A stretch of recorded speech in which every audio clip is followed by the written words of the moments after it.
चलिए दोस्तों शुरू करते हैं आज आधुनिक भारत का इतिहास। तो चलिए शुरू करते हैं। पहला प्रश्न ये है कि करो या मरो का संबंध किस आंदोलन से था? तो आंसर हो जाएगा भारत छोड़ो, यानी कि भारत छोड़ो आंदोलन में ही करो या मरो का नारा दिया था। तो करो या मरो का नारा किसने दिया था? तो आंसर हो जाएगा महात्मा गांधी।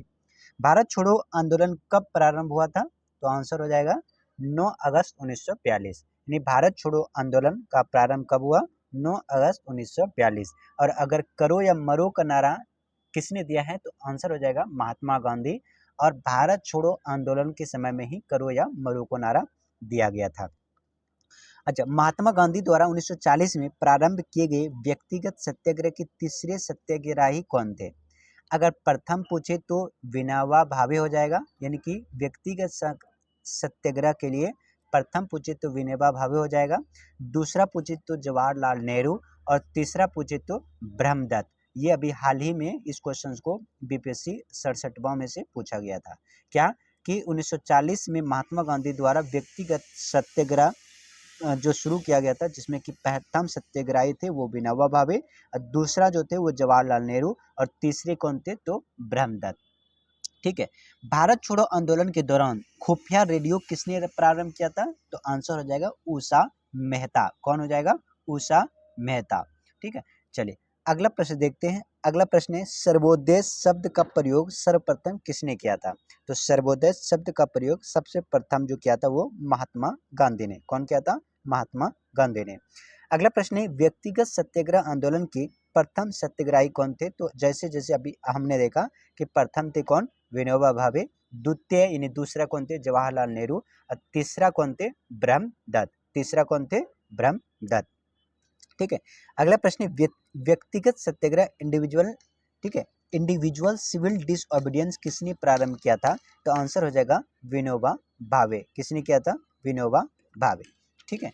चलिए अगला प्रश्न करते हैं। पुर्तगाली उपनिवेश का प्रथम वायसराय भारत में कौन था? तो आंसर हो जाएगा अल्मेड़ा। कौन सा हो जाएगा?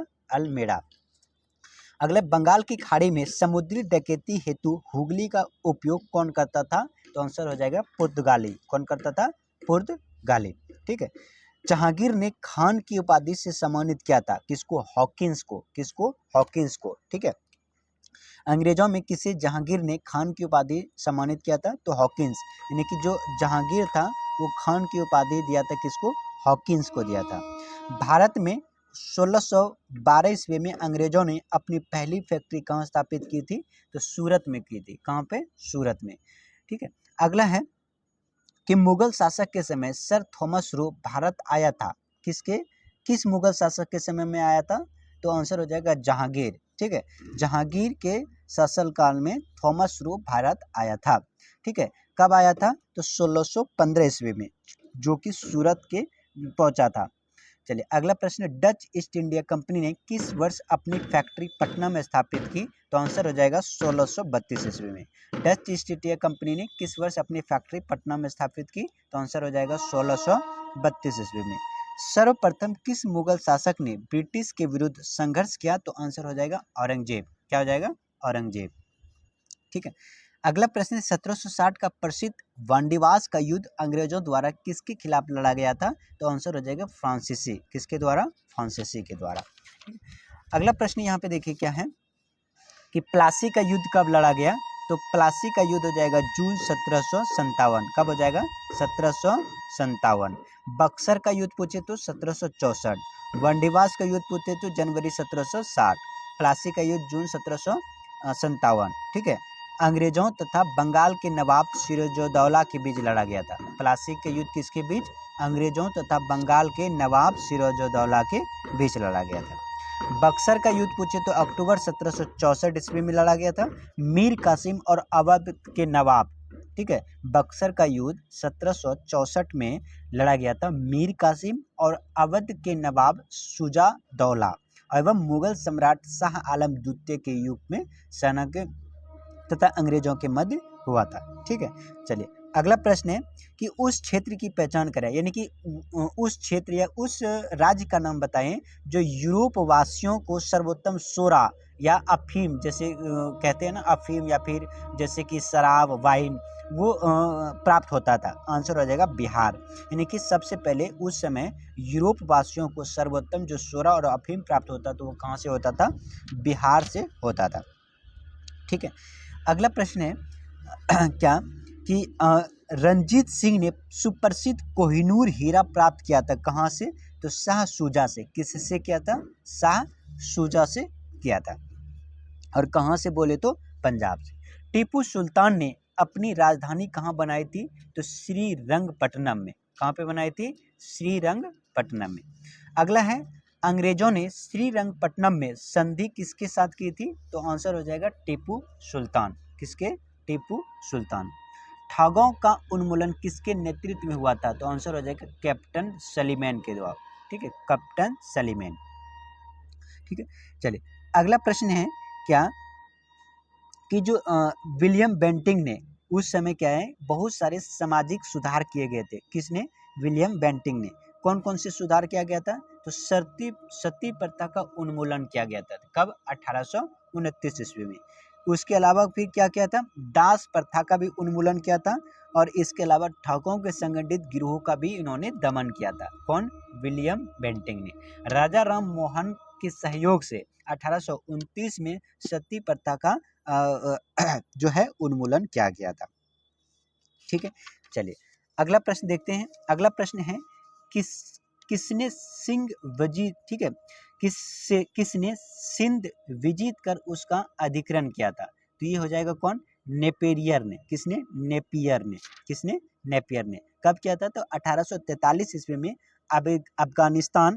अफगानिस्तान युद्ध के बाद चार्ल्स नेपियर ने सिंध का विलय ब्रिटिश भारत में कर लिया था। ये अभी हाल ही में इस क्वेश्चन को 2022 में बीपीएससी ने इस क्वेश्चन को पूछा था। बंगाल में द्विशासन प्रणाली किसके द्वारा लागू की गई थी? तो रॉबर्ट क्लाइव। किसके द्वारा? रॉबर्ट क्लाइव के द्वारा। बंगाल में द्विशासन जिसे कहते हैं डबल, ठीक है, डबल सिस्टम। ठीक है, तो आंसर हो जाएगा कौन? Robert Clive. यानी बंगाल में द्विशासन प्रणाली किसके द्वारा लगाई गई थी, लागू की गई थी? तो रॉबर्ट क्लाइव के द्वारा लगाई गई थी। द्वैध शासन का जनक किसे कहा जाता है?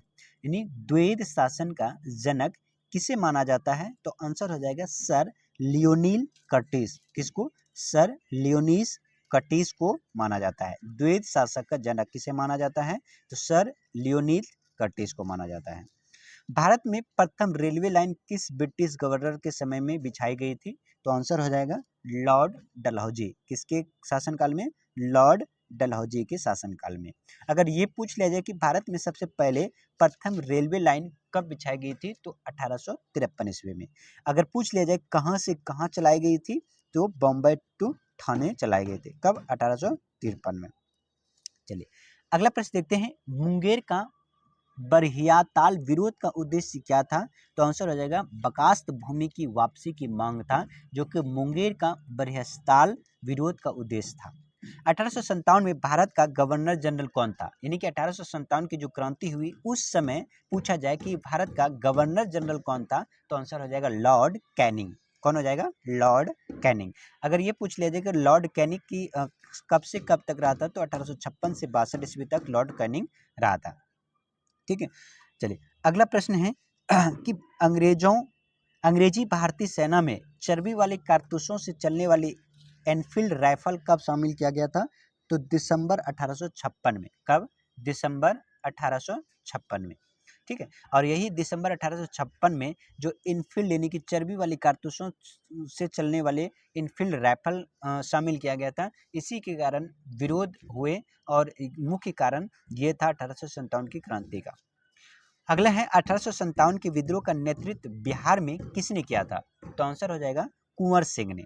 ठीक है, अगर ये पूछ लिया जाए कि कुंवर सिंह कौन थे? तो ये एक जमींदार हुआ करते थे, जो कि ये जगदीशपुर के कुंवर सिंह थे, बिहार के जगदीशपुर जिला के। ठीक है, और उसी समय इनको विद्रोह के दौरान बिहार का सिंह माना जाता था। किनको? कुंवर सिंह को। और इनकी मृत्यु पूछे तो 1858 में इनकी मृत्यु हुई थी। बिहार में 1857 के विद्रोह का नेतृत्व किसने किया था? तो आंसर हो जाएगा कुंवर सिंह ने। किसने किया था? कुंवर सिंह ने। जगदीशपुर के किस व्यक्ति ने 1857 के विप्लव में क्रांतिकारियों का नेतृत्व किया? तो हो जाएगा कुंवर सिंह। कौन हो जाएगा? कुंवर सिंह। कुंवर सिंह का राजा कहाँ के थे? तो जैसे अभी अभी हमने देखा कि वो जगदीशपुर यानी कि बिहार के जगदीशपुर जिले के कुंवर सिंह का राजा थे, जिनका जन्म 1782 ईस्वी में, ठीक है, जिनका जो जन्म है जगदीशपुर ग्राम में 1782 ईस्वी में जन्मे कुंवर सिंह, जो कि जगदीशपुर के क्या थे? जमींदारी संभाली थी। और उन्होंने ही 1857 के विद्रोह का नेतृत्व किया था और अंततः उनके 1857 में अंग्रेजों से लोहा लेते लेते 26 अप्रैल 1858 को इनकी मृत्यु हो गई थी। ठीक है, चलिए अगला प्रश्न है, कौन से ईसा वर्ष में 1857 के विद्रोह के एक नेता कुंवर सिंह किस स्थान से संबंधित थे? तो हो जाएगा जगदीशपुर। कहाँ से हो जाएगा? जगदीशपुर। कुंवर सिंह अंग्रेजों के खिलाफ 1857 के विद्रोह के में किस जगह शामिल हुए? तो आरा में। यानी कि पहली बार कुंवर सिंह जो है अंग्रेजों के खिलाफ 1857 के विद्रोह में किस जगह शामिल हुआ था? तो आरा, जो कि बिहार का एक जिला है। कौन सा? आरा। अगर कब पूछ लिया जाए तो 25 जुलाई 1857 को दानापुर में सैनिकों के 3 रेजिमेंट ने विद्रोह कर दिया था, जिसमें कि 26 जुलाई को यह सैनिक आरा पहुंचे और यहां कुंवर सिंह ने इनका नेतृत्व स्वीकार किया। ठीक है, चलिए अगला प्रश्न है, इनमें से किसने 1857 के विद्रोह में सक्रिय भाग लिया था? तो अगर यहाँ पे ये देख लीजिए कि 1857 के विद्रोह में सक्रिय भाग कौन कौन लिए थे, तो आंसर हो जाएगा कौन कौन लिए थे। देखिए इसमें जो है ईस्ट इंडिया के कंपनी की राजनीतिक, आर्थिक, सामाजिक तथा धार्मिक कारणों से फलस्वरूप 1857 का विद्रोह हुआ था। अगर कभी कभी ये पूछ लिया जाता है कि 1857 का जो विद्रोह है उसका मुख्य कारण क्या है, तो ये हो जाएगा राजनीतिक कारण था। ठीक है, और इसके अलावा आर्थिक, सामाजिक तथा धार्मिक कारण भी था 1857 के विद्रोह का। ठीक है, अगर यहाँ पे पूछ लिया जाए कौन कौन से शामिल हुए थे, यानी नेतृत्व कौन कौन किए थे, तो यहाँ पे देखिए जो बेगम हजरत मल था, जो यहाँ पर विद्रोह का नेतृत्व बेगम हजरत मल ने किया था। ठीक है, कहाँ पे? लखनऊ में हजरत मल ने किया था। कानपुर में, अगर कानपुर में इस विद्रोह का नेतृत्व नाना साहब ने किया था। फैजाबाद में विद्रोह इस नेतृत्व मौलवी अहमदुल्ला ने किया था, जबकि बहादुर शाह जफर जो अंतिम मुगल बादशाह था, इनकी पत्नी बेगम जिन्नत महल ने अप्रत्यक्ष रूप से विद्रोह में भाग लिया था। ठीक है, चलिए अगला प्रश्न देखते हैं। अगला प्रश्न पटना के 1857 में, यानी कि पटना में 1857 के स्वतंत्रता संग्राम के नेता कौन थे? तो ये हो जाएगा राजपूत कुंवर सिंह, या फिर ये कह सकते हैं जमींदार कुंवर सिंह, जो वही थे। ठीक है, जो पटना बिहार में जगदीशपुर के जमींदार कुंवर सिंह ने विद्रोह का नेतृत्व किया था। कब? कहाँ पर? पटना में। अगला प्रश्न है, 1857 के विद्रोह का बिहार में 15 जुलाई 1857 से 20 जनवरी 1857 तक केंद्र रहा था, तो जगदीशपुर। यानी कि बिहार में 1857 का जो विद्रोह था वो 15 जुलाई 1857 से लेकर के 20 जनवरी 1858 तक इनका जो केंद्र रहा था, किसका? 1857 विद्रोह का, वो जगदीशपुर रहा था। कहाँ रहा था? जगदीशपुर। जगदीशपुर के राजा कौन थे? तो हो जाएगा कुंवर सिंह। ठीक है, कुंवर सिंह ने 1857 के विद्रोह का नेतृत्व किस प्रांत में किया था? तो बिहार में किया था। ठीक है, अगर पूछ लिया जाए कहाँ के थे, तो जगदीशपुर के थे। 1857 के विद्रोह का नेतृत्व बिहार में किसने किया था? तो कुंवर सिंह किया था। तो इस तरीके से क्वेश्चंस घुमा फिरा के किसी भी तरीके से पूछा जा सकता है। ये जितने भी क्वेश्चंस आप देख रहे हैं, ये बीपीएससी के द्वारा क्वेश्चंस पूछा गया है। बिहार में 1857 के विद्रोह का नेतृत्व किसने किया था? तो कुंवर सिंह ने। ठीक है, इसके अलावा 1857 के विद्रोह में अंग्रेजों का सबसे कट्टर दुश्मन कौन था? तो मौलवी अहमदुल्ला शाह। कौन था? मौलवी अहमदुल्ला शाह। 1857 के विद्रोह को किस उर्दू कवि ने देखा था? यानी कि कह रहा है कि 1857 का जो विद्रोह हुआ था वो किस उर्दू कवि ने इसे प्रत्यक्ष रूप से देखा था? वो हो जाएगा कौन? गालिब ने। किसने? गालिब ने। ठीक है, अगला प्रश्न है, झांसी की रानी लक्ष्मीबाई की मृत्यु कहाँ पे हुई थी? तो ये हो जाएगा ग्वालियर। कहाँ पर? ग्वालियर, जो कि ये मध्य प्रदेश में है। कहाँ पर? मध्य प्रदेश में है। ठीक है, अगला प्रश्न 1857 के विद्रोह का भाग नहीं लिया था, तो ये जो है खेतिहर मजदूर थे, उन्होंने 1857 के विद्रोह में उन्होंने भाग नहीं लिया था। तो भाग किसने लिया था? तो साहूकार हो जाएगा, उसके बाद कृषक हो जाएगा। ठीक है, कौन कौन जो भाग लिया था, वो कौन भाग लिया था? तो जो जमींदार थे उन्होंने भाग लिया था, और इसके अलावा जो कौन थे? साहूकार और कृषक, इन दोनों ने भाग लिया था। अगला प्रश्न है क्या कि 1857 के विद्रोह से बिहार का कौन सा भाग अप्रभावित रहा था, तो वो हो जाएगा मुंगेर। कौन सा हो जाएगा? मुंगेर। ठीक है। अगला प्रश्न है 1857 का विद्रोह लखनऊ में किसने नेतृत्व में आगे बढ़ा? तो हो जाएगा बेगम ऑफ अवध। 1857 का विद्रोह जो था वो लखनऊ का नेतृत्व किसने किया था? तो बेगम हजरत महल ने। पेपर में ये पूछ लिया जाता है कि लखनऊ से 1857 का विद्रोह का नेतृत्व कौन कर रहे थे? तो हो जाएगा बेगम हजरत महल। किसने? बेगम हजरत महल। अगर ये पूछ लिया जाए कि 1857 का जो विद्रोह हुआ था वो लखनऊ में कब हुआ था? तो 30 मई 1857 को हुआ था, जो कि नेतृत्व इस वक्त कर रहे थे हजरत महल कर रहे थे। ठीक है। चलिए, अगर ये पूछ लिया जाए कि 1857 का जो विद्रोह था क्या सफल रहा या फिर असफल रहा? तो आंसर हो जाएगा कि 1857 का जो विद्रोह है वे असफल रहा था। क्यों रहा था? क्योंकि इस किसी समान योजना और केंद्रीय संगठन की कमी थी। यानी कि जो 1857 का जो विद्रोह लड़ा जा रहा था वो संगठन, यानी कि जो एक संगठन का नेतृत्व है वो कोई संभाल नहीं पा रहा था। तो आज यहाँ विद्रोह हो रहा था, यानी कि तितर बितर छोटे छोटे जगह पे प्रांतों में इसकी विद्रोह हो रहा था, जिसके कारण संगठन का कोई नेतृत्व करता न होने के कारण इसको अंग्रेजों ने दबा दिया था। इसलिए हम ये कह सकते हैं कि समान योजना ना होने के कारण और केंद्रीय संगठन की कमी की होने के कारण 1857 का जो विद्रोह रहा वो सफल नहीं रहा था, यानी कि असफल रहा था। ठीक है। अगला प्रश्न है कि महारानी विक्टोरिया ने भारतीय प्रशासन को ब्रिटिश ताज के नियंत्रण में लेने की घोषणा कब की गई थी? तो 1 नवंबर 1858। कब? 1 नवंबर 1858 में। 1857 के विद्रोह के बाद ब्रिटिश सरकार ने सिपाहियों का अंत, ठीक है, इन प्रांतों का चयन किया। कौन कौन से प्रांतों का चयन किया था? तो हो जाएगा गोरखा, सिख एवं पंजाबी उत्तर प्रांत से। ठीक है।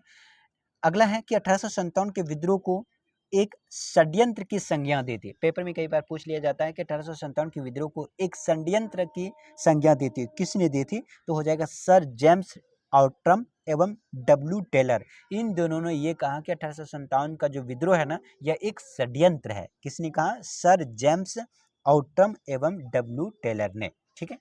अगला प्रश्न है 1857 के विद्रोह को किसने, ठीक है, 1857 के विद्रोह के किसके द्वारा प्रथम भारतीय स्वतंत्रता संग्राम के रूप में वर्गीकृत किया गया था? ये अभी बीपीएससी टीआरई में इस क्वेश्चन को पूछा गया था। सेम क्वेश्चन से ही पूछा गया था जो बीपीएससी 67 में 2022 में इस क्वेश्चन को पूछा था। क्या क्वेश्चन था? 1857 के विद्रोह को किसके द्वारा प्रथम भारतीय स्वतंत्रता संग्राम के रूप में वर्णित किया गया था? तो आंसर हो जाएगा वी.डी. सावरकर। क्या हो जाएगा?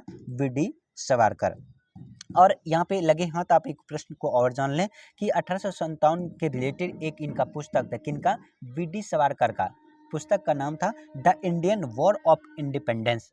ठीक है, the Indian war of independence अगर पूछे तो ये वी.डी. सावरकर का पुस्तक था। और वी.डी. सावरकर ने ही प्रथम भारतीय स्वतंत्रता संग्राम के रूप में इसे वर्णित किया था। किसको? 1857 के विद्रोह को। अगला है नील विद्रोह किसके बारे में था? तो देखिए जो नील विद्रोह था वो रैयत नील की खेती नहीं करना चाहते थे। रैयत का मतलब होता था जिनकी जमीन होता था, वो है ना खेतों में नील का खेती नहीं करना चाहते थे, क्योंकि अगर एक बार अगर नील की खेती कर ली जाती थी तो वो जो भूमि था वो बंजर हो जाया करता था, जिसके कारण जो रैयत थे, जो जमींदार थे, जिनका जमीन हुआ करता था, वो कतई नील की खेती नहीं करना चाहते थे। लेकिन जो अंग्रेज थे वो डायरेक्टली उससे कांटेक्ट कर लिया जाता था और वो जबरदस्ती उसके ऊपर खेती करवाते थे नील की। अगला प्रश्न है नील कृषकों की दुर्दशा पर लिखी एक पुस्तक। क्या पुस्तक का नाम है? नील दर्पण। देखिए यहाँ पर दो तरह से क्वेश्चंस को पूछा जा सकता है, तीन तरीके से, नहीं एक क्वेश्चंस में तीन क्वेश्चंस बन सकते हैं। क्या कि जो नील कृषकों की दुर्दशा है का पुस्तक का नाम क्या है? तो हो जाएगा आंसर नील दर्पण। ये पूछ लिया जाए कि नील दर्पण में किसकी उल्लेख किया गया है?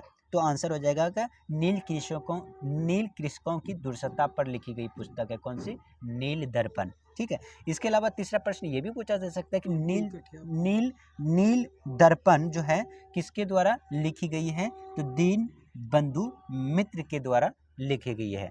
और यहाँ पे देखिए जो नील की खेती, जो नील विद्रोह हुआ था वो 3 कट्ठा पद्धति के कारण हुआ था। यानी 3 कट्ठा पद्धति तहत 20 कट्ठे में 3 कट्ठे के ऊपर नील की खेती करना अनिवार्य कर दिया गया था। चलिए तो बताइए, नील दर्पण के लेखक कौन थे? दीन बंधु मित्र। नील दर्पण में किसकी उल्लेख किया गया है? तो नील कृषकों की दुर्दशा पर इसकी लिखी गई है। किसके द्वारा? दीन बंधु मित्र के द्वारा। ठीक है, चलिए सॉरी, अगला प्रश्न है, वह प्रथा जिसके तहत किसान स्वयं भूमि का मालिक होता था और सरकार को भू राजस्व देता था, उस प्रथा को क्या कहते थे? उसे कहते थे रैयत बाड़ी। क्या कहते थे? रैयत बाड़ी।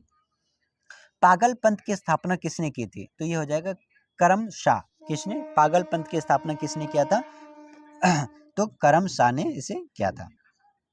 ठीक है, अगला है, फराजी कौन थे? तो फराजी हो जाएगा हाजी शरीयतुल्लाह के अनुयायी थे। कौन थे? हाजी शरीयतुल्लाह के अनुयायी।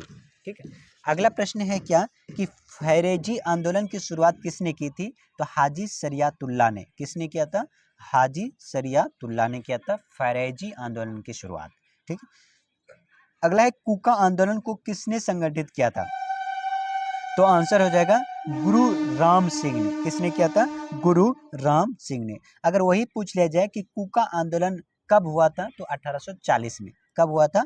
1840 में। पूछेगा कहाँ पे, तो इसकी जो शुरुआत है पश्चिमी पंजाब में कूका आंदोलन की शुरुआत हुई थी। कब हुआ था? 1840 में। किसने किया था? गुरु राम सिंह ने। इन बातों को ध्यान रखेंगे।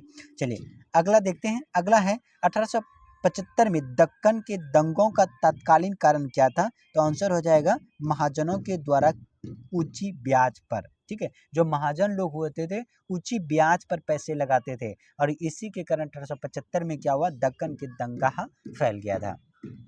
ठीक है, अगला है, महाराष्ट्र में रामोसी कृषक उत्थान किसने स्थापित किया था? तो आंसर हो जाएगा वासुदेव बलवंत फड़के ने। किसने? वासुदेव बलवंत फड़के ने। ठीक है, रामोसी विद्रोह सही रूप से किस भौगोलिक इलाके में हुआ था? तो पश्चिमी घाट में। रामोसी विद्रोह पश्चिमी घाट। रामोसी विद्रोह पश्चिमी घाट। बघेरा का विद्रोह कहाँ हुआ था? तो बड़ौदा में। ठीक है, बघेरा का विद्रोह कहाँ हुआ? बड़ौदा। कहेगा कब? तो 1818 ईस्वी में। कब हुआ था? 1818 ईस्वी में। बिहार का चौरी विद्रोह किस वर्ष हुआ था? ठीक है, तो बिहार का जो चौरी विद्रोह है, जो चौरा चौरी है ना, वो अलग है। जो चौरा चौरी है वो अलग है। यहाँ पे ये पूछा है कि बिहार का चौरी विद्रोह किस वर्ष हुआ था? तो 1798 ईस्वी में हुआ था चौरी विद्रोह। कब हुआ था? 1798 ईस्वी में हुआ था। ठीक है, अगला है, मानव बलि प्रथा का निषेध करने के कारण अंग्रेजों के विरुद्ध विद्रोह करने वाली जनजाति का नाम क्या था? तो खोंड जनजाति। जो खोंड जनजाति हुआ करते थे वो मानव बलि दिया करते थे, यानी कि अपने देवी देवताओं को प्रेरित करने के लिए खोंड जनजाति के लोग मानव बलि चढ़ाया जाता है। जैसे आज हम लोग सभी जानते हैं, जैसे बकरे का या फिर पशुओं का जो बलि दी जाती है, उस तरीके से खोंड जनजाति के लोग मानव बलि दिया करता था। लेकिन अभी क्या है कि खोंड जनजाति के लोग तमिलनाडु से लेकर के बंगाल और मध्य भारत तक फैले हुए थे। कहाँ? पेपर में ये पूछ लिया जाता है कि तमिलनाडु के जो लोग हैं, खोंड जनजाति कहाँ पाया जाता है? तो देखिए, जो खोंड जनजाति है वो तमिलनाडु से लेकर के बंगाल और मध्य भारत के में फैले हुए हैं। ठीक है, और पहाड़ी क्षेत्र में के कारण पुनः स्वतंत्र थे। इन्होंने 1857 से लेकर के 1856 ईस्वी तक अंग्रेजों के विरुद्ध विद्रोह किया था। क्यों विद्रोह किया था? क्योंकि ये दे रहे थे मानव बलि, और वो अंग्रेज चाहते थे कि मानव बलि को रोक दिया जाए, यानी कि मानव बलि पर प्रतिबंध लगा दिया जाए, जिसके कारण ही विद्रोह हुआ था। ठीक है, चलिए अगला प्रश्न है, क्या प्रश्न है कि कोल विद्रोह कब हुआ था? तो कोल विद्रोह 1831 से 32 के मध्य हुआ था। कोल विद्रोह 1831 से 32 में। संथाल विद्रोह पूछे तो 1855 और 56। ठीक है, मुंडा विद्रोह पूछे तो 1899। ये प्रश्न भी अभी पीपीएससी टीआरई में पूछा गया था। संथाल विद्रोह कब? 1855 56। कोल विद्रोह कब? 1831 32। मुंडा विद्रोह कब? 1899। इन तीनों प्रश्न को ध्यान रखेंगे, अभी ही इस क्वेश्चन को पीपीएससी में पूछा था। क्या? संथाल विद्रोह 1855 56, कोल विद्रोह 1831 32 और मुंडा विद्रोह 1899। अगला प्रश्न है, 1855 ईस्वी में संथालों ने किस अंग्रेज कमांडर को हराया था? तो हो जाएगा मेजर बारो। कौन? मेजर बारो। ठीक है, और ध्यान रखेंगे जो 1855 में संथालों ने भागलपुर क्षेत्र में भोगंडिहात इलाके में विद्रोह किया था।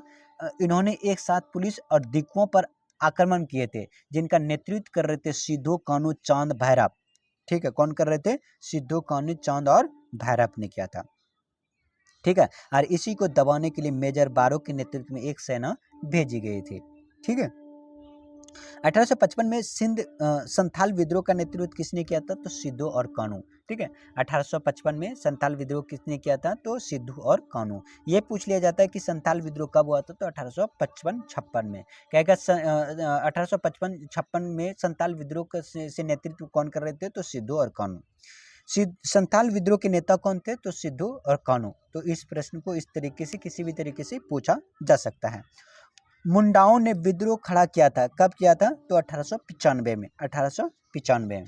ठीक है, अगला प्रश्न है कि उल गुलहान विद्रोह किसे जुड़ा था? ठीक है, तो उल गुलहान विद्रोह हो जाएगा बिरसा मुंडा। बिरसा मुंडा से रिलेटेड उल गुलहान विद्रोह था। बिरसा मुंडा का कार्य क्षेत्र कौन सा था? रांची। जो बिरसा मुंडा का कार्य क्षेत्र था वो था रांची था। ठीक है, अगला बिरसा मुंडा किसके पक्ष में थे? तो झारखंड के पक्ष में थे। किसके पक्ष में? झारखंड के पक्ष में।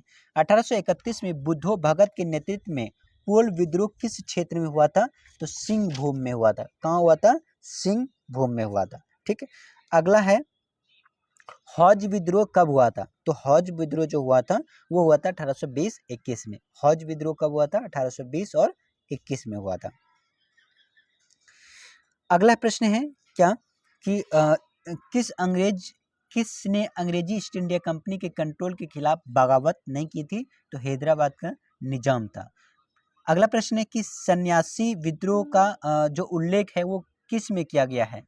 तो जो बंकिम चंद्र चटर्जी के जो आनंद मठ है इसी में सन्यासी विद्रोह का उल्लेख किया गया। ये प्रश्न भी TRE 1 में इस क्वेश्चन को पूछा गया था। क्या कि बंकिम चंद्र चटर्जी का आनंद मठ में किस विद्रोह का उल्लेख है? तो सन्यासी विद्रोह का उल्लेख है। हूबहू क्वेश्चन TRE 1 में इसको पूछा गया था। क्या कि बंकिम चंद्र चटर्जी के आनंद मठ में किस विद्रोह का उल्लेख है? तो सन्यासी विद्रोह का उल्लेख है। बंकिम चंद्र चटर्जी की कृति यानी कि बंकिम चंद्र चटर्जी का जो बुक है क्या आनंद मठ, वह एक कथांक सन्यासी विद्रोह पर आधारित है और इसी में ही वंदे मातरम गीत आनंद मठ से ही लिया गया है। जो आप देखते हैं वंदे मातरम जो गीत है वो आनंद मठ से में ही लिया गया है और आनंद मठ जो है किससे प्रेरित है? ये सन्यासी विद्रोह से है। ठीक है, और किसकी यह रचना है? ये बंकिम चंद्र चटर्जी के। अगला प्रश्न है क्या कि 1878 का वर्नाकुलर प्रेस एक्ट किसने रद्द कर दिया गया था? तो लॉर्ड रिपन यानी कि 1858 का जो वर्नाकुलर प्रेस एक्ट था, ठीक है, वो किसने रद्द किया था? तो लॉर्ड रिपन ने। ठीक है, लॉर्ड रिपन ने ही 1878 का वर्नाकुलर प्रेस एक्ट रद्द किया था। कौन? लॉर्ड रिपन ने। और कब किया था? तो 1882 ईस्वी में, यानी कि 1878 का वर्नाकुलर प्रेस एक्ट था। ये पूछे कि वर्नाकुलर प्रेस एक्ट कब लगाया गया था? तो 1878 ईस्वी में। अगर ये पूछ दिया जाए कि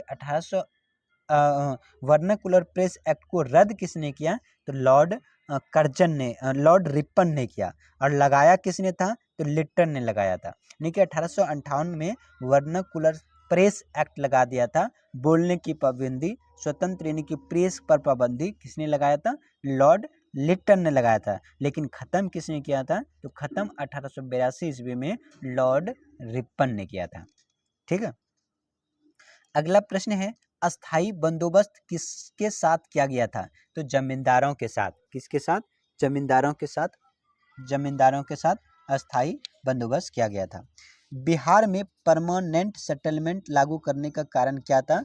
भूराजस्व का राजस्व निर्णय करना, यानी कि जो भूराजस्व जैसे कि जमीन का जो टैक्स होता है रेवेन्यू, वो रसीद पर्चा कटाते हैं, तो उसी भूराजस्व का राजस्व निर्धारण करने के लिए बिहार में परमानेंट सेटलमेंट लागू किया था।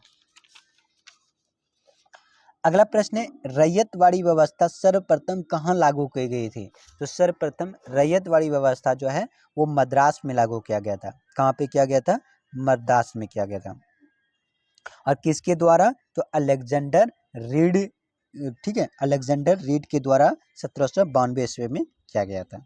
ठीक है, अगला प्रश्न है सत्यार्थ प्रकाश की रचना किसने किया? क्या सत्यार्थ प्रकाश की रचना किसने किया? तो आंसर हो जाएगा स्वामी दयानंद सरस्वती। किसने? स्वामी दयानंद सरस्वती।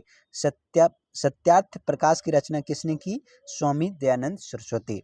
सत्यार्थ प्रकाश की रचना किसने की? स्वामी दयानंद सरस्वती। पेपर में ये भी कई बार पूछ लिया जाता है कि स्वामी दयानंद सरस्वती को किस नाम से जाना जाता था? तो हो जाएगा मूल शंकर, यानी कि मूल शंकर। दयानंद सरस्वती को मूल शंकर के नाम से भी जाना जाता था। और इनका जो जन्म है वो 1824 ईस्वी में गुजरात में हुआ था। ठीक है, चलिए अगला प्रश्न है, अमृत बाजार पत्रिका की स्थापना किसने की थी? ठीक है, अमृत बाजार पत्रिका की स्थापना किसने किया था? तो शिशिर कुमार घोष। किसने किया था? शिशिर कुमार घोष। अमृत बाजार पत्रिका की स्थापना किसने किया था? शिशिर कुमार घोष। लेकिन इसके सहयोगी भी था कौन? जवाहरलाल नेहरू के पिताजी कौन थे? मोतीलाल। कौन थे? मोतीलाल। ठीक है, तो यहाँ पे कुमार घोष था और शिशिर कुमार घोष था और मोतीलाल, इन्हीं के द्वारा अमृत बाजार पत्रिका की स्थापना किया गया था। ठीक है, चलिए अगला प्रश्न है, भारतीय पुनर्जागरण आंदोलन के पिता कौन थे? भारतीय पुनर्जागरण आंदोलन के पिता कौन थे? तो हो जाएगा राजा राम मोहन राय। पेपर में ये कई बार पूछ लिया जाता है कि राजा राम मोहन राय को राजा की उपाधि किसने दिया? तो चंद्रगुप्त द्वितीय ने। किसने दिया? चंद्रगुप्त द्वितीय ने। ठीक है, पुनर्जागरण आंदोलन के पिता किसे जाना जाता था? राजा राम मोहन राय को। और राजा राम मोहन राय को राजा की उपाधि किसने दिया? चंद्रगुप्त द्वितीय ने। अगला प्रश्न है कि आत्मीय सभा के संस्थापक कौन थे? तो हो जाएगा राजा राम मोहन राय। कौन? राजा राम मोहन राय।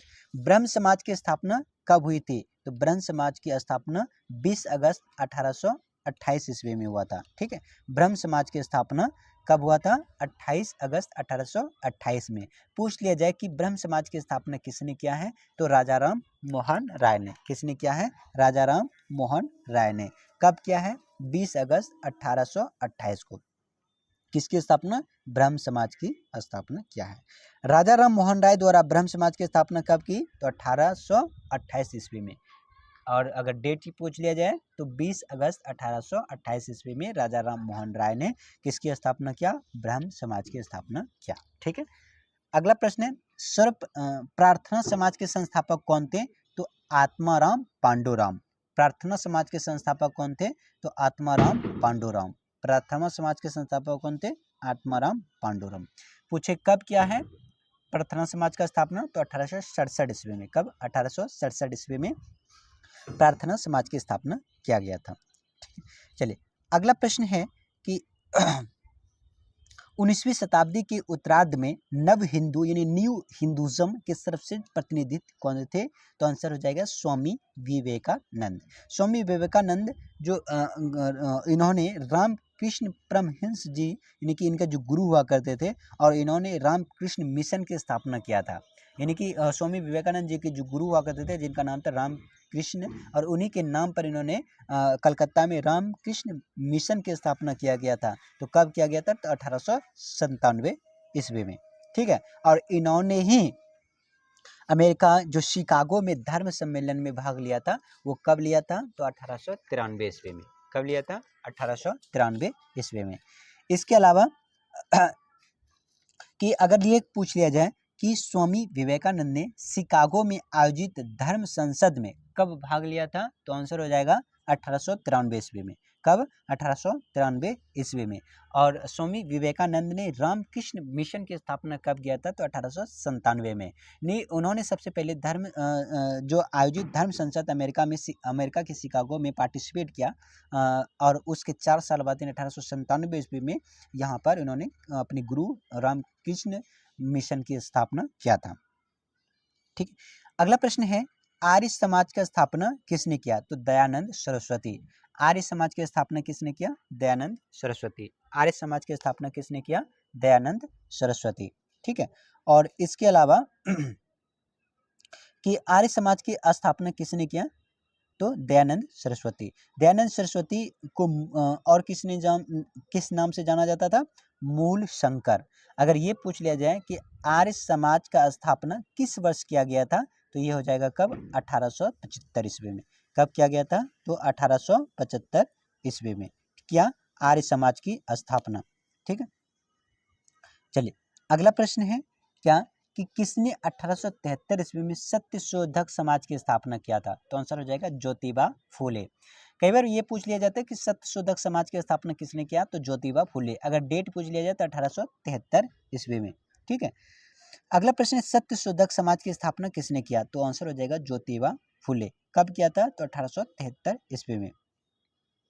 अगला थियोसॉफिकल सोसाइटी की स्थापना किसने किया था? तो madam HP. Blavatsky. Theosophical society की स्थापना किसने किया? Madam HP. Blavatsky. Theosophical society की स्थापना किसने किया? Madam HP. ब्लावोस्की।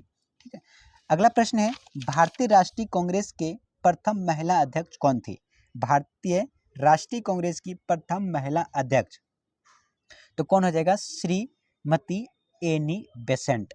अगर भारतीय पूछे तो सरोजिनी नायडू, लेकिन प्रश्न में ये पूछा था कि आईएनसी यानी इंडियन नेशनल कांग्रेस की प्रथम महिला अध्यक्ष कौन थी? तो ये हो जाएगा एनी बेसेंट, जो कि एक कलकत्ता में अधिवेशन हुआ था 1917 ईस्वी में, और वहीं पर श्रीमती एनी बेसेंट जो है महिला अध्यक्ष के तौर पर उन्होंने पदभार संभाला था। अगर भारतीय पूछे तो सरोजिनी नायडू, और अगर प्रथम महिला पूछे कांग्रेस की तो वो हो जाएगा एनी बेसेंट। कब पूछे? 1917 में। ठीक है, और सरोजिनी नायडू पूछे तो 1925 ईस्वी में। दोनों पॉइंट को ध्यान रखेंगे। 1925 में जो कानपुर में अधिवेशन हुआ था वहीं पे सरोजिनी नायडू भारतीय राष्ट्रीय कांग्रेस के अध्यक्षता की थी, और 1917 जो कलकत्ता में अधिवेशन हुआ था वहां पे एनी बेसेंट वो बने थे। ठीक है, चलिए अगला प्रश्न है भारतीय राष्ट्रीय कांग्रेस की प्रथम महिला अध्यक्ष कौन थी? तो ये हो जाएगा एनी बेसेंट। अगर महिला पूछे, भारतीय महिला पूछे तो सरोजिनी नायडू। ठीक है, अगला प्रश्न है भारत में नारी आंदोलन प्रेरणा प्रारंभ हुआ था? तो ज्योतिबा फूले। भारत में नारी आंदोलन किनकी प्रेरणा से प्रारंभ हुआ था? तो ज्योतिबा फूले। ठीक है, चलिए अगला प्रश्न है क्या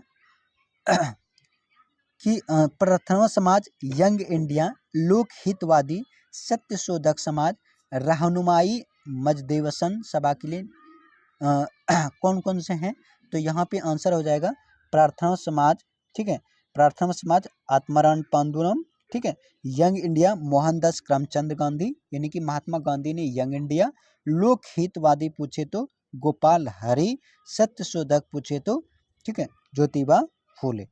ठीक है, इसको ध्यान रखेंगे। और रहनुमाई समाज के बोले तो ये हो जाएगा कौन सा? नौरोजी फुरदोनी जी।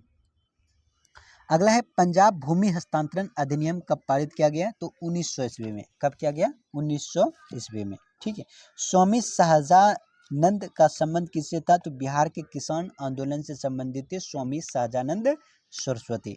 ठीक है, स्वामी सहजानंद किससे संबंधित थे? बिहार के किसान आंदोलन से संबंधित वो रखते थे। ठीक है, बिहार में किसान आंदोलन के साथ कौन जुड़े थे? तो राजेंद्र प्रसाद भी बिहार में जो किसान आंदोलन थे वो जुड़े हुए थे। कब जुड़े थे? तो सितंबर 1946 में गठित अंतिम सरकार में खाद्य एवं कृषि मंत्री भी थे। कौन? डॉक्टर राजेंद्र प्रसाद। और ये भी